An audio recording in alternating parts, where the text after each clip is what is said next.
Dans cette série de vidéos, on va voir tout ce qu'il y a à savoir sur la dérivation. Dans la première doublette de vidéo, on va voir comment calculer une dérivée. Ensuite, plus tard, on expliquera comment utiliser une dérivée pour déterminer les variations d'une fonction. Puis, on rappellera comment sont construits les dérivés, avec notamment les taux d'accroissement et les tangentes.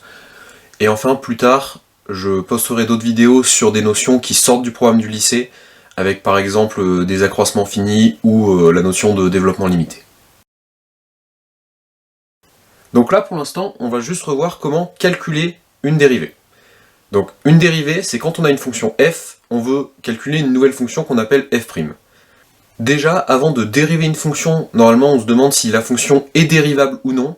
Mais moi, mon astuce pour ne pas s'embrouiller à se rappeler de quelle fonction est dérivable ou quelle fonction ne l'est pas, c'est juste d'utiliser les formules de dérivation, et tant qu'on ne divise pas par 0 ou qu'on ne prend pas racine carrée d'un nombre négatif, enfin bref, tant qu'on ne tombe pas sur une valeur interdite, en général la fonction est dérivable.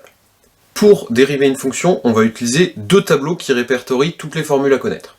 Le premier, il va nous donner les dérivés des sortes de briques élémentaires, c'est-à-dire de fonctions comme 1, ou x carré, ou 1 sur x. Et le second tableau, il va nous expliquer qu'est-ce qui se passe quand on combine un petit peu ces briques élémentaires, par exemple si on ajoute deux fonctions, ou si on les multiplie. Donc, premier tableau, on a par exemple la fonction constante égale à 1, sa dérivée, c'est la fonction nulle. La fonction f de x égale x, sa dérivée, c'est la fonction constante égale à 1. La fonction carré, sa dérivée, c'est la fonction 2x. La fonction 1 sur x, sa dérivée, c'est la fonction moins 1 sur x carré. Et la fonction racine de x, sa dérivée, ça va être 1 sur 2 racine de x. Et donc, la fonction racine carrée de x, elle serait pas dérivable en 0, parce qu'en fait, si on essaye de la dériver, sa formule nous donnera en 0 1 sur 2 fois racine de 0, donc 1 sur 0, divisé par 0, on n'a pas le droit, la fonction racine carrée n'est pas dérivable en 0. Donc là, on a présenté quelques formules, on pourrait aussi donner x cube, x puissance 4, etc. Moi, ce que je conseille, si on n'aime pas apprendre 100 000 formules par cœur, c'est en fait de regrouper toutes ces formules en une seule. Parce que 1, c'est x puissance 0. 1, c'est x puissance 1. X carré, bon, ben c'est x puissance 2. 1 sur x, c'est x puissance moins 1. Racine de x, peut-être que vous le savez, peut-être pas encore, mais on peut le voir comme x puissance 1,5 ou x puissance 0,5. Et donc, toutes ces fonctions-là, on va les regrouper en une seule case. Ça va être la case x puissance n. Ça va donner n fois x puissance n-1. Ensuite, on va aussi donner quelques autres fonctions. Par exemple, la fonction exponentielle, e puissance x. L'avantage justement de la fonction exponentielle, c'est que c'est facile à dériver. Sa dérivée, c'est elle-même. On a aussi la fonction logarithme. Logarithme n'est pas rien, donc ln. Sa dérivée, c'est 1 sur x. Et enfin, on va parler de cosinus et de sinus. Cosinus, sa dérivée, c'est moins sinus. Et sinus, sa dérivée, c'est cosinus. Quand on parlera de la vidéo sur les variations, ça peut donner un moyen de se rappeler si c'est pour cosinus ou pour sinus qu'il faut mettre un moins. En fait, la fonction sinus, elle va être croissante en 0, et cosinus en 0, c'est positif. Du coup, là, on n'a pas besoin de mettre de signe moins, et comme ça, on peut se rappeler dans quel cas il faut le mettre, dans quel cas il ne faut pas le mettre. Maintenant, quand on a les dérivés de ces fonctions élémentaires, on va essayer de voir qu'est-ce qui se passe quand on combine un petit peu ces fonctions. Par exemple, si on ne veut pas dériver juste x ou x carré, mais qu'on veut dériver x carré plus x. En fait, on va prendre donc deux fonctions u et v qui vont être dérivables, et on va donner la dérivée de u plus v, ou d'un nombre fois u, ou de u fois v, ou de u sur v, etc.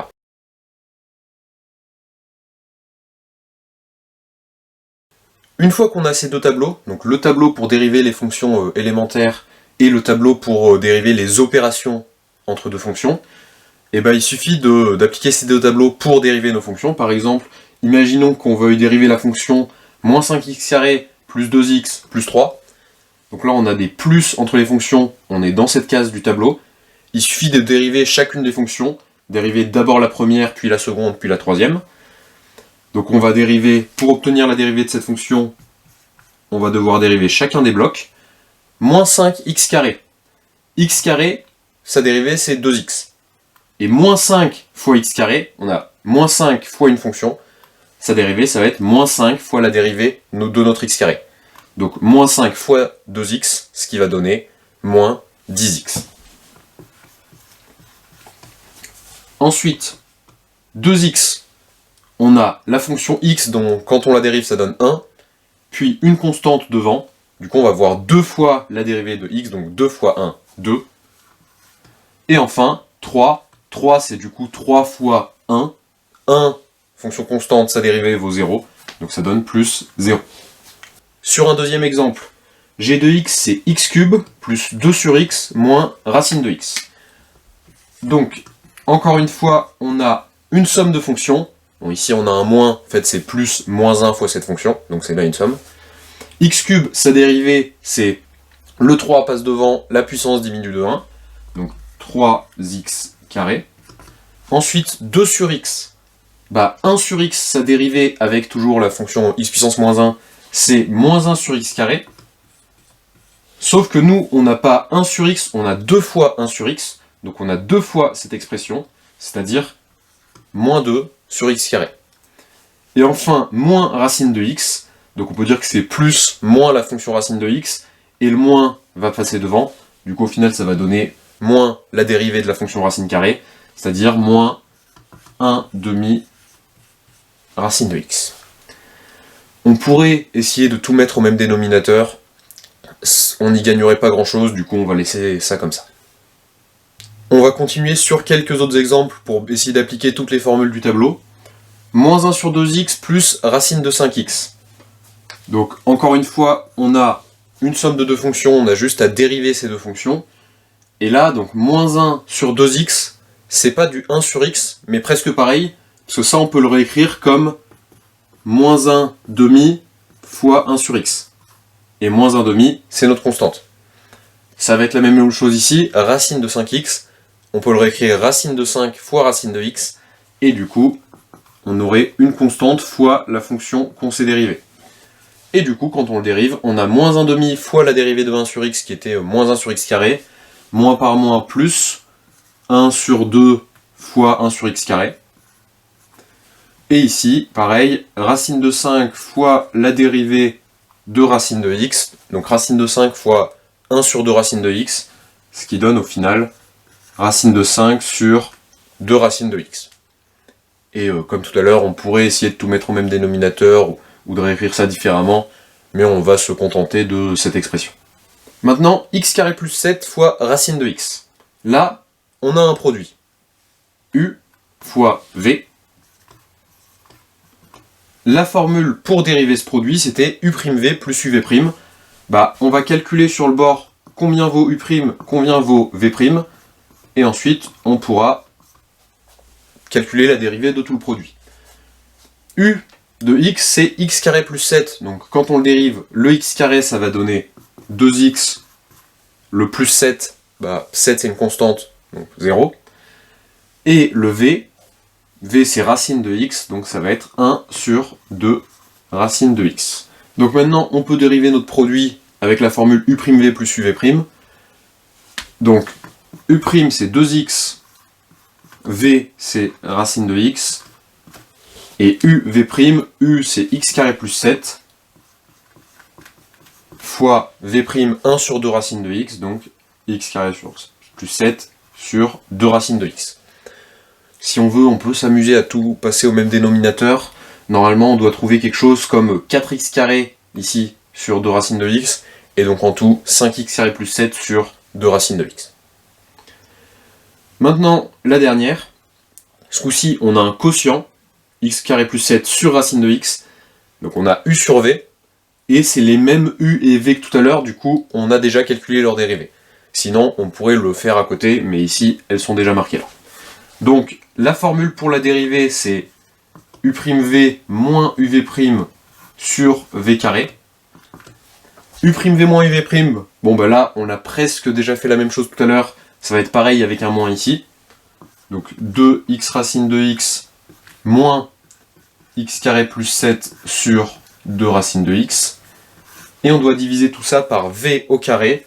V, c'est racine carrée de x. Et qu'on met au carré.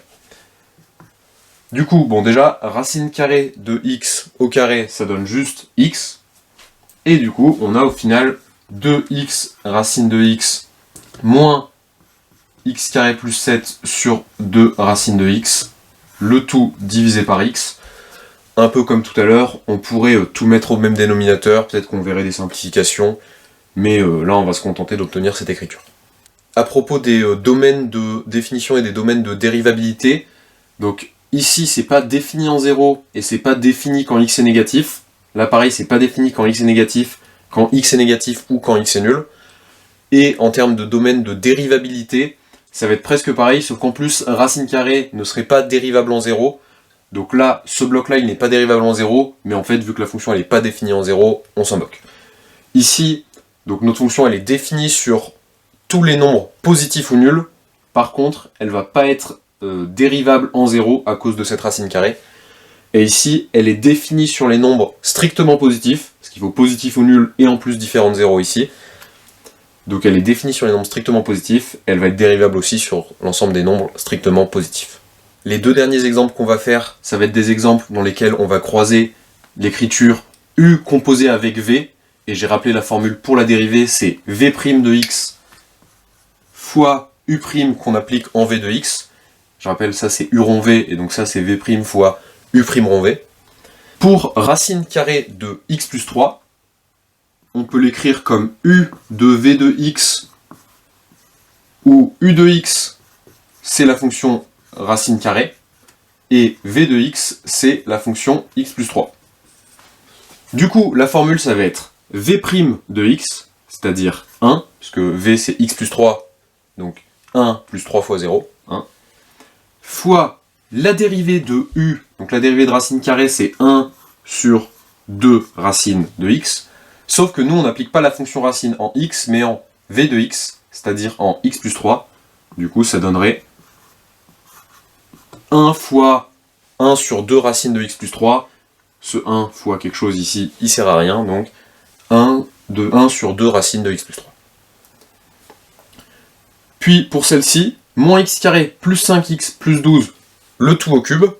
Bon, déjà, on pourrait développer le cube, donc écrire 3 fois le produit et tout développer, ça risque de prendre très très longtemps, on va pas le faire ici. Par contre, on va écrire ça comme une fonction qui est mise au cube, donc une fonction v de x qui est mise au cube, c'est-à-dire u de v de x, avec u de x, ça va être juste le fait de mettre au cube, et v de x, ça va être notre polynôme qui est ici, donc moins x carré plus 5x plus 12. Maintenant, la dérivée de v, c'est donc moins 2x plus 5. La dérivée de u, c'est 3x carré.